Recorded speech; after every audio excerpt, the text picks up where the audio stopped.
Asalaamaaleykum au Sénégal. Alors dama def vidéo bi juste pour prouver aux Sénégalais que Idrissa Seck moom nëbbatuwul moom wax nañu déjà à travers son discours moom mooy kan ak kan moo ne ci ginnaawam. léegi dama bëggoon ñu déglu ko analyser discours am bu ñu paree conclure aywa ci kanam. lan moo ma boole ak Saint James ba ma fay dëkk 1989 laa jóge fii dem Amérique lan moo ma yóbbu Amérique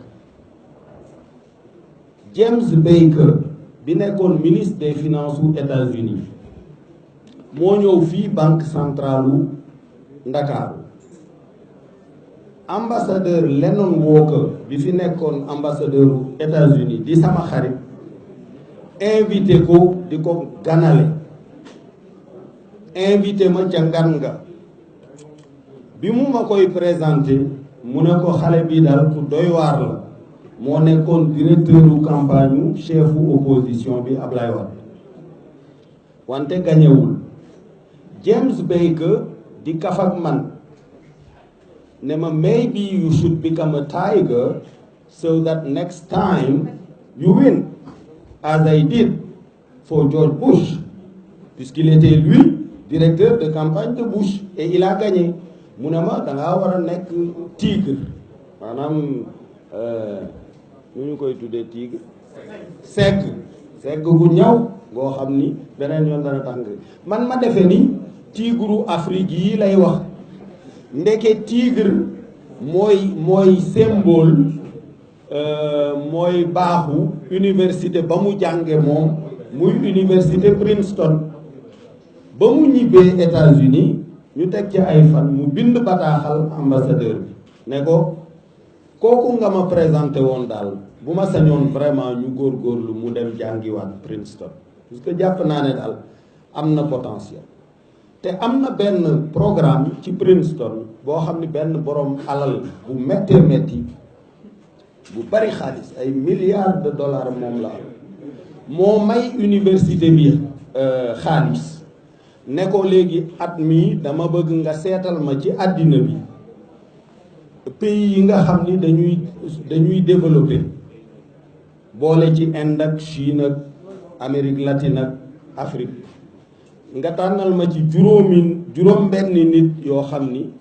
danañu nekk kilifa ëllëg wala yaakaar nañu ko ci ñoom loolu mooy Parvin Fellowship Programme de la Woodrow Wilson School of International Affairs Parvin Fellowship Programme boobu bi mu ñëwee fekk na américains yi doon ma bëgg a yóbbu Harvard parce que ñoom Harvard dafa siiw bi ma waa Harvard defee proposition Kennedy School of Government sama benn mbokk ca Amérique ne ma Kennedy School Woodrow Wilson School moo ko gën a siiw wante moo ko gën mais ci àddina bi Kennedy la ñu gën a xam ndax président Kennedy bi ñu ko tuddee wante bokkul sax te fële ci Princeton am na benn cours boo xam ni étranger yi sax duñ leen may ñu dugg fa 501 lañ ko tuddee ñi nga xam ni ñooy jiite Maison Blanche en général ñooñu ñoo fay jàng mais xam nga ndaamal Kajoor moom dafa bari pexe buñ ma fa nanguwul yëpp ma xaritoog ña fay dem ñu may nettali lañ leen di jàngal donc loolu moo ma yóbbu Princeton léegi nag Princeton boo fa génnee dafa am benn club de ko Princeton Club of New York Princeton Club of New York boobu ci laa bokk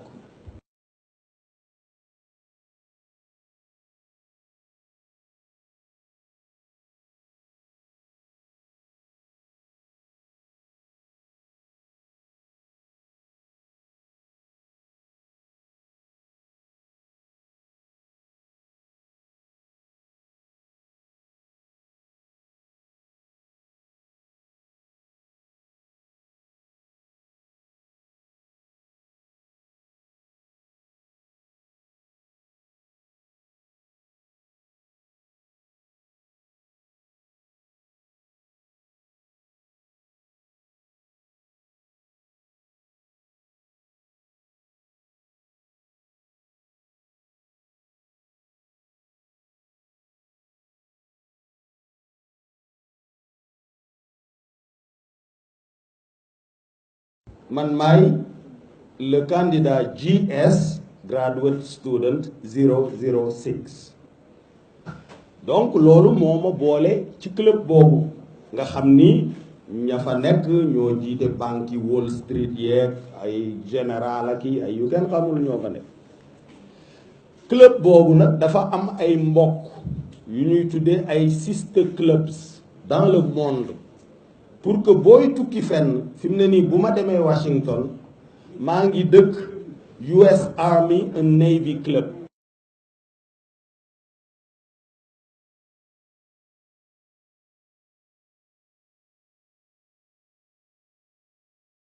C'est-à-dire le club des autorités de l'armée américaine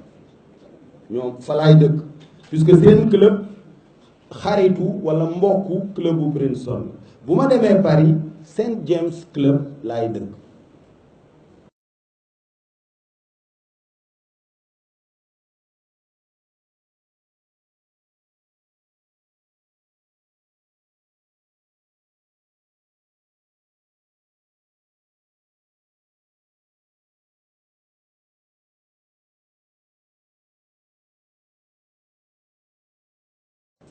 léegi 1989 laa fa tàmbalee dem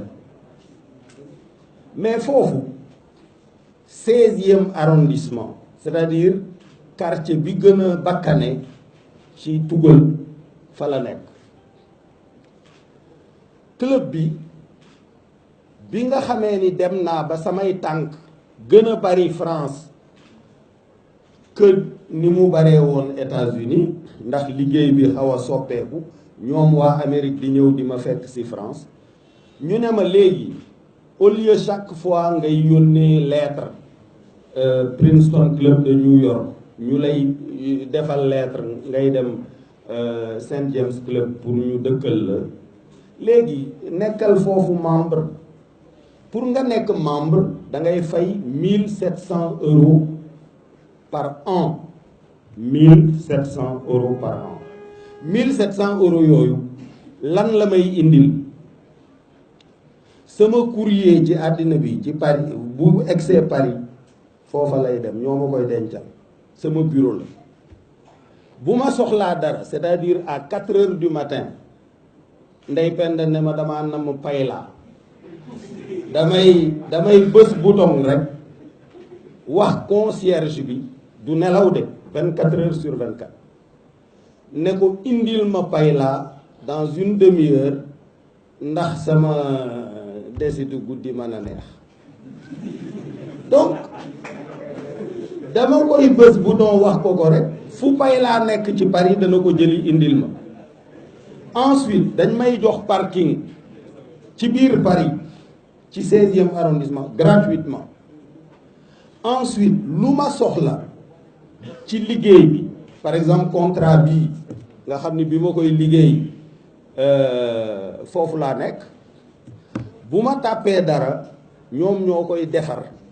defaral ma secrétariat bi scanné ko dindi ko loolu yëpp ci 1700 € par an léegi nag Saint James boobu këru ancien président de la République française la woon bu tudd Thiers xam ngeen ko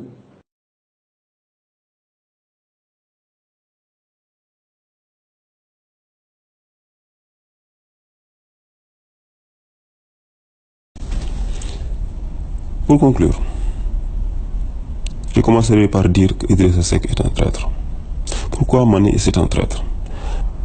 Tout simplement ndax tubaab dafa ne wax ma kan mooy sa xarit ma wax la yow kan nga doon. Idrissa Seck ñi ñooy ay xaritam ay anciens membres CIA yi nga xam ne ba ñuy assassiné Patrick Lumumba ba ñuy assassiné Thomas Sankara ñoom ñoo nekkoon aux affaires. Ensuite muy New York muy Washington muy Paris fépp fu mu ci dem mu ngi dëkk à 15 minutes loge maçonnique yi gën a mag. Le fait qu'il soit un traître, ça on n'en doute pas. Parce qu'il travaille avec des gens douteux, des gens pas recommandables, des gens qui ont trahi le continent africain. Le fait qu'il fréquente des lobbies, y compris sionistes, ça aussi on n'en doute pas. parce que sa dernière sortie l'a prouvé. Enfin, on peut douter de son appartenance à la franc-maçonnerie, mais on ne peut pas douter qu'il adhère aux idées maçonniques. Voici le vrai visage de Idrissa Seck. Donc Sénégalais yëpp xam baaxul ci kër baaxul ci àll, c'est vraiment une menace pour la stabilité du Sénégal et de la sous-région. Enfin, je tiens à préciser une chose. Tous les éléments présentés dans cette vidéo sont sourcés. Tout est sur Internet. Il suffit juste de creuser pour tout voir. maa ngi jégalu.